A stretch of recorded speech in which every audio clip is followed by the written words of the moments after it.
Hakuji, a master hand-to-hand fighter that's able to single-handedly beat 7 grown adults as an 11-year-old, is a character you're probably very familiar with. He's better known as Akaza or Upper Moon 3 and is one of the strongest characters in Demon Slayer verse. It's safe to say he's firmly in the top 5 when it comes to strongest characters in that verse. Akaza is an extremely ferocious and powerful fighter, and after watching the Infinity Castle movie, it left me wondering, could Akaza solo the Gachakuta verse? So if you stuck through the intro, what's good fam? It's your boy Toby Cat here. Don't forget to subscribe and like this video, it's appreciated. With that out of the way, let's not waste any time and get right into it. Before we answer the question of if Akaza can solo the Gachiakuta verse, we first have to go through just exactly how powerful Akaza is and what his stats are, that being his speed, durability, and strength.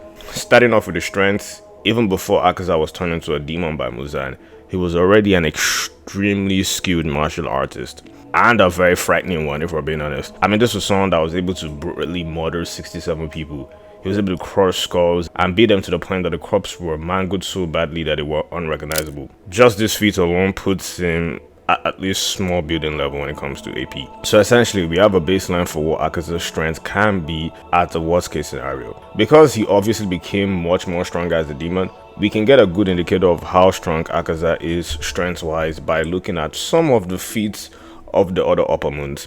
Let's take Gyotaro for example.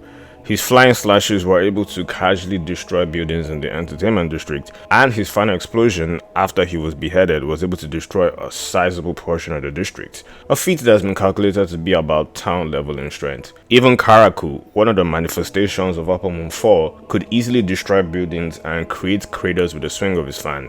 And he's much weaker than Zohakuten, the actual true manifestation of Upper Moon 4, who was able to fight the Love Hashira after she awakened her Slayer mark to stalemate. Gyotaro and Zohakuten are at least town level in strength, and Akaza just honestly blows these guys out of the park when it comes to AP. I mean, this was someone that was able to fight 2 Hashira level opponents simultaneously, and was dominating the fight for large chunks of it. It's all the more impressive because Gil got a huge boost because he awakened his Slayer mark while the fight was going on. Tanjiro was also fighting with his mark too. So Akaza essentially dominated 2 Hashira level characters that were amped up. Not to mention he overwhelmed arguably the second strongest Hashira in the series, that being Rengoku. A big reason why Akaza is able to dominate like this is because of his blood demon art, Destructive Death. Akaza is able to create destructive shockwaves that he can incorporate into his Kenzo style. Attacks like Air type allows him to attack his opponents in range, while Annihilation type makes his already powerful melee attacks even more dangerous, as he was able to counter and overwhelm Rengoku's final attack. Aside from that, he also has his leg type attacks that are just as devastating as his regular attacks, and his final attack, Blue Silver Chariot Afterglow, is basically a barrage that annihilates everything in all directions with 100 blows. It was so powerful that Gil's Dead Calm could not dodge all the attacks, and he got massive amounts of damage because of that final attack. So yeah, AP wise, Akaza should easily be city level based on his feats and performances in his fights in the series. Speed scaling is a bit tricky because I really don't like to put that much emphasis on it for a character that's not a speedster, as they aren't written in that way or to be perceived to be a speed demon in their fights, and that applies to Akaza. It is weird though because Akaza is faster than Zenitsu, someone that's written and portrayed to be a speedster in the series, and the reason why is mostly based on the fact that Mitsuru, the Love Hashira, was able to dodge lightning that was fired at her when she fought Zohakuten. Gil is faster than the Love Hashira. He fought Akaza while being marked with the Demon Slayer mark for a large duration of that fight, and Akaza was shown to be about the same speed, if not faster, while that fight was going on. Dodging lightning, which the Love Hashira did, can be calculated to be on the low end of about 0.1% the speed of light, so about 1% the speed of light. Akaza is obviously much better than Mitsuru when it comes to physical attributes, so yeah, he could fall anywhere from being 5 to 20% the speed of light. It's definitely a bit surprising, but the higher tier characters in Demon Slayer speed wise scale past supersonic speeds, with the very best like Yorichi and Muzan reaching relativistic speeds. Akaza is somewhere in the upper middle ground, as he most probably scales to about massively hypersonic to sub-relativistic speed, depending on just how much faster than Mitsuru you think he is. Demons don't have to worry about durability as they can just regen from any attack and keep on fighting, so we can just move on to the hacks that Akaza has. Being a demon by itself already gives you a bunch of hacks. As I mentioned earlier, demons have regen, but Akaza's own is OD. He can come back from practically anything. Lose an arm, is back instantly. Get your torso ripped open, he's fine in seconds. He even regenerated his head after Tanjiro cut it off, a feat that only Muzan has been shown to replicate. On top of that, demons don't get tired. They have infinite stamina. Akaza can fight at full power all night long without ever slowing down. And the crazy part is, he doesn't feel pain the same way humans do. He'll keep fighting with half of his body blown off like nothing happened. This makes him terrifying because you can never win against him in a battle of attrition. Akaza's most broken hack by far is his compass needle. This ability lets him sense a person's fighting spirit, basically their will to fight and killing intent. With that, he can read exactly where you are and where your next attack is coming from. It's not just reflexes, it's almost like precognition. Even if you mask your presence or come from his blind spot, Akaza will still know and react instantly. And on top of that, his strikes naturally aim for your vital organs and weak points because of the compass needle, so every blow he lands isn't just strong, it's lethal by design. Honestly, his hacks are even more impressive than his physical feats if we're being for real. And combine everything, Akaza is a near unstoppable killing machine that can compete and defeat just about anyone he comes across, unless they just overwhelm him physically or have hacks that Akaza has no means of being able to deal with. So with that being said, how would the world of Gachakuta do against Akaza? Gachiakuta is a relatively new anime as we're only 10 episodes in, so there's a lot of past scaling that has not been done regarding the characters in the verse and just exactly what they're capable of. So I'm gonna break it down so you guys know just how strong these guys are. Let's do a comparison. You're well aware of the Titans of Attack on Titan, how tall they are, how ferocious they are, and how deadly they are. Well, in Gachakuta, instead of Titans, they are trash beasts instead, and they are way more dangerous and deadlier than Titans. You have trash beasts that range from the size of small houses to ones that are bigger than skyscrapers. Not to mention that they aren't made out of flesh and blood. Instead, they're made out of twisted metal and compacted junk. Based off what we've seen in the series, a single trash beast can be anywhere from a town level to a city level threat, especially the apex ones found in the no man's land. Simply being able to handle one means you most likely have at least city block AP. This is a baseline AP for most, if not all, combatants in the Gachakuta verse. As for speed, most characters scale to at least supersonic levels of speed, as Rudo, in the very first chapter, was able to dodge a hail of bullets. This is a feat that we've seen other characters in the series being able to replicate too, so there's enough evidence to support the baseline speed for most combatants in Gachakuta to be supersonic. Obviously, this is a baseline and there are characters that scale much higher than this baseline, so let's actually analyze how Akaza would do against characters in Gachakuta. I'm gonna split it into 3 tiers: characters that Akaza would treat like fodder for the most part and absolutely body, to characters that you have a mid-diff fight against, and lastly, characters that you have a high to extreme diff level fight. Now, starting off with the fodder, we have characters like Gil, Bro Santa, Simu, and Dear Santa. For all these characters, there's genuinely too much of a gap in physical attributes to try to at least compare with Akaza. And it's not like these guys are scrubs. Simu can casually dodge and redirect RPG rockets fired at her, move through gunfire without taking a single hit, which puts her at supersonic plus speed.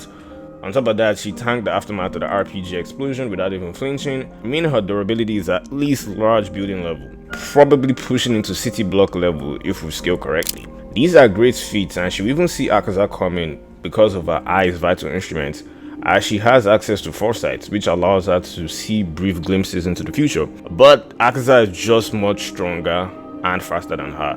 He'll most likely deal a fatal blow with her not being able to react. Same thing for Gil. Her balls are formidable and could do some damage if they hit Akaza, but he'll easily be able to dodge them or just punch them away and land a fatal blow on her too. Same thing for Bro Santa. Dear Santa is actually interesting, as his vital instrument, Centralian, allows him to drain opponent's strength and increase his own strength. So if he theoretically can get some hits on Akaza, he could weaken him and get stronger, but can he really though? The gap in strength is overwhelming. Akaza will most likely sense how much weaker he is than him and go for the instant kill, as he's shown he doesn't respect the weak at all and goes for the kill almost immediately. Now for the mid-tier characters, Ryo, Zanka, Fulu, Jabba, and Node, How would they fare against Akaza? Fulo is the weakest of the bunch because he just recently got his vital instrument and he hasn't been a giver for a long time at all. One thing we do know is that Fulo can fight with serious injuries, as he fought with a broken head and a severely damaged abdomen while fighting the house trash beast. What will make him last in a fight against Akaza is Allen. His vital instruments provide amazing offensive and defensive capabilities. For starters, he can block just about any attack with the shoot of his hammer, as we saw him being able to block the energy beam that was fired from that house trash beast, and he has an offensive attack that can charge up from the stress he builds up using Allen to do massive amounts of damage. This attack was able to destroy the house trash beast. This trash beast is arguably the second strongest one we've seen in the story. It has multiple forms, it's intelligent, and it had different type of attacks. Even Tamsi, one of the strongest characters in the series, had a hard time holding the trash beast off. More on him later. Still though, the main issue for Fulo here is Akaza's speed. There's nothing we've seen in the series that indicates Fulo is faster than Simu. That just means Akaza will be able to blitz him for the most part. I do see him being able to take a couple of attacks and being on the defensive using Allen, but it's only so long you can be on the defensive before Akaza catches on and lands a finishing blow. Allen is a huge vital instrument, like it's a very big hammer, so I find it hard for him being able to land an attack just because of how faster Akaza is. So yeah, he's gonna get taken out. Now, for Zanka, it's more of the same here, to be honest. The only difference being he's much faster than Fulo. I'm not sure about stronger though, because of the peak offensive capabilities Allen provides to Fulo. It's like the strikes with Allen are explosive attacks. That being said, Zanka still has the edge on Fulo. He's faster than him for sure, as he was able to keep up with Jabba speed-wise when he fought during the Trash Storm arc. Jabba was shown to overwhelm Rudo speed-wise when he fought him. Rudo really struggled to keep up with Jabba speed-wise once his vital instrument stopped working for him. It's already pre-established that base Rudo is supersonic, as he was able to dodge bullets. This should put Jabba at high hypersonic when it comes to speed. And like I said, Jabba is comparable to Zanka when it comes to speed. For Zanka, when it comes to strength, he one-shotted a kaiju-sized trash beast. This should put him in terms of strength at about small town level. Zanka has much better stats than the guys in the fodder category. So this means in a fight against Akaza, he won't just get blistered. He'll probably hold out a bit, but eventually Akaza is still faster and stronger, so it really is a matter of time before he eventually gets taken out by Akaza. Ryo and Jabba are equals for the most part. They clashed evenly, and during this clash, no one really looked like they had the upper edge on either. I don't think Jabba and Ryo are that much stronger than Zanka, so they also get taken out by Akaza. Their vital instruments are more deadly though, particularly Jabba, because of the poisons Mankira has access to. The potency of Mankira's poisons really is debatable. As we saw with Doma, demons can adapt to poisons. The most likely way things play out is the poisons affecting Akaza once and immobilizing him for a bit, allowing Jabba to really dice Akaza up and do some major damage. But sooner or later, Akaza is going to adapt to Jabba's poisons, and the one advantage Jabba would have over Akaza will be nullified. This would turn the tide of the battle back in Akaza's favor and allow him to eventually take out Jabba. Now, Dei is stronger than Jabba and Ryu. She does have that electrified hair, and she's a great martial artist, but none of this really offers any great advantage against Akaza, and should get taken out by him. This leaves us in the section of characters that Akaza would need to have a high diff fight to beat, and the characters that could potentially beat him. Here we have Rudo, Engine, Tamsi, Fu, Corvus, Bundus, Zodio. Let's start off with Fu. Fu has a vital instrument called High that boasts all of his physical attributes and traits. He was able to absolutely body and destroy Jabba when he switched to High. Fu and Jabba were in completely different tiers strength-wise during the encounter. It's safe to say that Fu is definitely above town level when it comes to strength, and massively hypersonic when it comes to speed. While Fu does not have the same physical traits as Akaza, he's obviously much more closer to him than the likes of Jabba and Ryu. This should allow him to compete in a fight against Akaza. For Akaza, this is the first fight against a character from the Gachiakuta verse that would excite him and make him go hard, as he would see through his compass that Fu is more than capable as a fighter. Ultimately though, there is still a gap between the two, and Akaza would defeat him and deal a little blow against him. Now we have Bundus, another member of the Raiders. There really is nothing that suggests he's physically capable like Fu, The only thing we do know is that Zodo is much more confident in Bandus' abilities and capabilities, and the main reason for this is really because of Bandus' vital instruments, hands. Bandus is the first person in the series where their vital instrument is so good that possessing it straight up allows him to fight against Akaza. Bandus has 6 hands that he could use to control and manage the fight against Akaza. He can use hands 5, the miscellaneous one, to keep Akaza preoccupied and have his attention. If Akaza ignores them, Bandus could use hand 6 as a shield to block Akaza's attacks. Hands 3 and 2 can also be used offensively to either attack Akaza to try and do some damage, or it could be used to try and tie him down. We don't know the capabilities of hands 1 and hands 4, so they're not going to be in consideration here. Now the question is, all of the hands and the abilities they provide, is it enough to take out Akaza? The answer is no for the most part. So Bandus has nothing in his kit that suggests he can take out Akaza. The flip side is, neither does Akaza if we're being real. The combination and versatility hands provides really allows Bandus to manage the fights and still meet Akaza. I mean, we saw Bandus being able to hold off Engine, Ryu, Rudo, Bro Santa, and Dear Santa. His attention was spread across 5 people. Now I imagine him solely focusing on one person in the fight.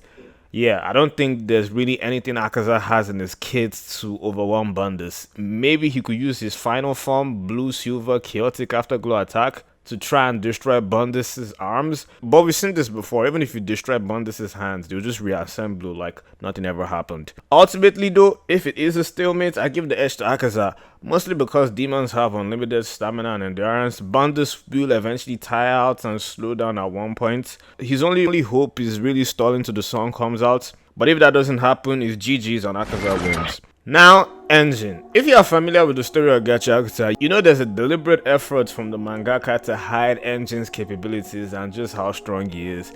Engine has never been shown in a fight, let alone a threatening situation that has pushed him. There are some things we can look at though. For starters, he's just much more stronger than Ryu and Zanka. This is someone that was casually chilling in a no man's land by himself, and he was shown to be capable of easily taking out a ton of trash beasts in a blink of an eye. When Ryu and Zanka were Penta, they had their hands full with the trash beast there. Meanwhile, Engine just took out all of them in a single attack. The Scorpion trash beast we saw in Penta are comparable to the ones we saw earlier in the story. There's really nothing that suggests Zanka and Ryu are capable of pulling off the feat that Engine showed us. For me though, the biggest indicator for how strong Engine is Zodio's opinion on him. During the Trash Storm arc, he sent Fu to go handle Engine. We already know how strong Fu is, and if Zodio believed someone as strong as Fu was needed to take on Engine, then at the bare minimum, Engine goes to Fu. And honestly, based on the feats he has in the story, he kind of backs this. I already mentioned the Trash Beast feats, but he's also one of the fastest characters in the series. We've seen him just casually blitz people and they could barely react to it at all. But to be on the safe side, I'll just say Engine, stats wise, skills to Fu when he's taken over by high. Personally, I think he's higher, but I don't have evidence for this, so I'll just stick with him scaling to Fu. Now, if Engine skills to Fu, he can just straight up fight Akaza and hold his own against him.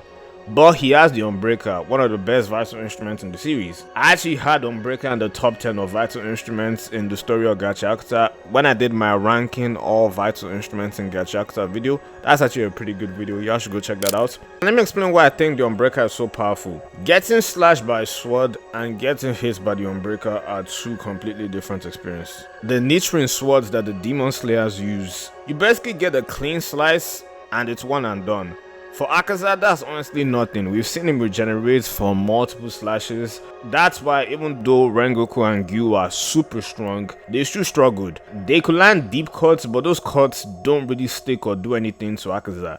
The Unbreaker changes all of that. Instead of a clean slice, it's a drill attack that doesn't stop at the surface. All the rotational force keeps pushing, tearing, and grinding into the target. It rips through bone, muscle, and tissues while applying constant pressure.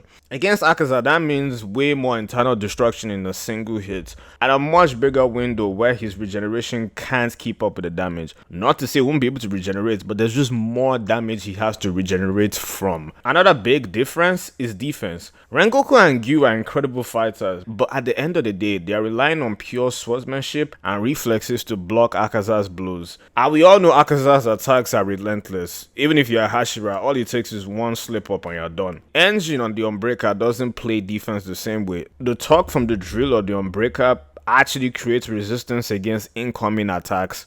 So when Akaza throws his rapid punches, the Unbreaker's rotation is going to slow them down, redirect the momentum, and make it harder for Akaza's strikes to land cleanly. It's like fighting against a spinning saw. Even if you touch it, you're losing some of that impact. The combination of these two factors means that Enjin's attacks are going to be way more effective than any Hashira's attacks, and he actually has a way of slowing down and nullifying Akaza's attacks, something that none of the Hashiras had access to. This means the fight against Akaza for Enjin could play out in 3 ways. Scenario A, Enjin wins barely. The fight starts the same way for most of Akaza's fights. He rushes in with those relentless shockwave punches, trying to overwhelm his opponents with sheer speed and volume. What separates Enjin is his staying power though. He would be able to deal with Akaza's barrage of attacks much better because he can just block them off. This will allow him to bleed Akaza and have exchanges that does damage that linger and take longer to heal from any other Hashira slashes. The fight between them becomes this brutal cycle where Akaza heals while Enjin keeps pressing. Eventually, Akaza could get greedy, go for a cleaning blow, but Enjin will manage to dodge it. This will leave room for him to use the Octo Shredder, forcing Akaza to tank such a devastating attack. This could potentially open up a slight window for Enjin that he could use to finally tear through Akaza's neck. He could go for that killing blow right there and there after he lands the Octo Shredder, because Akaza will be recovering from that attack and he could potentially catch him off guard. It won't be easy, he will definitely be bloodied and drained after this fight, but this is a pathway for him to potentially beat Akaza. This is probably the most unlikely of the scenarios though. Scenario B, stalemate. Against the Hashira, Akaza eventually wore them down. Enjin's changed that equation though because his attacks are much deadlier. He avoids possibly fatal blows because he actively blunts Akaza's attacks. This difference means he's not going to get shredded piece by piece by Akaza. So instead of Akaza battering Enjin down like he did to Rengoku, it will turn into a war of attrition instead. Enjin's drill attacks too forces Akaza to heal from shredded tissue instead of just a clean slice, which will slow him down because you have to heal longer. It's still not enough to just shut him down outright, but it means the fight drags on way longer for Enjin than it did for the Hashiras. With no one really getting the upper hand on each other, in a drawn-out fight, Enjin could keep things even until the sun rises. The odds definitely are stacked against him, but it's possible. He has to be very careful though. One mistake and it's GG's. I do see a path for him possibly landing till the sun rises. I think there's a much more likely scenario, him stalling out till the sun comes out, than him actually just straight up beating Akaza. So scenario B is way more likely to play out than scenario A. And lastly, we have scenario C. Akaza adapts and wins. Early on, Enjin could keep Akaza honest, making him take actual damage and forcing Akaza to treat him as a true threat. At the end of the day though, Akaza's hacks are OD. Compass needle will eventually key in on Enjin's rhythm, and when that happens, it's just a matter of time before Akaza starts slipping counters through. The precognition would eventually allow him to land a clean counter straight through Unbreaker's rotation. Akaza would start getting hits in on Enjin. Not instant Q shots, but clean deep ones that Enjin can't shrug off because he's a human and he can't regenerate. Over time, Enjin will slow down and Akaza will capitalize with his annihilation type technique. The difference though is that something like Rengoku lost relatively quickly once Akaza turned it up. Enjin would last much longer because the Unbreaker actively weakens Akaza's pressure, which allows him to fight against Akaza on more even terms. Enjin will still fall, but it's not a one-sided thrashing and it's going to be a longer war of attrition. Scenario C probably plays out 4 or 5 times out of 10, and it's the most likely scenario to happen out of any of the scenarios I just mentioned. Next we have Rudo. Stats wise, I don't think it really matters for him. I would say though that he's probably comparable to Enjin, just slower though, and that won't even matter. The main thing Rudo is going to use in his fight against Akaza is his Vital Instrument 3R. Rudo has turned a lot of things into Vital Instrument. I'm going to select the 3 things he could turn into a Vital Instrument that would be super useful in a fight against Akaza. The 3 I'm going for are Grace's Lucky Charm, August Boots, and the nail gun. The lucky charm is like Akaza's compass needle but much better. Someone filled with as much bloodlust as Akaza would just have his attacks redirected if he tries to attack Rudo, unless he specifically tries to destroy the charm. Now we have August boosts. Speed would have been Rudo's biggest issue in a fight against Akaza because of how fast he is,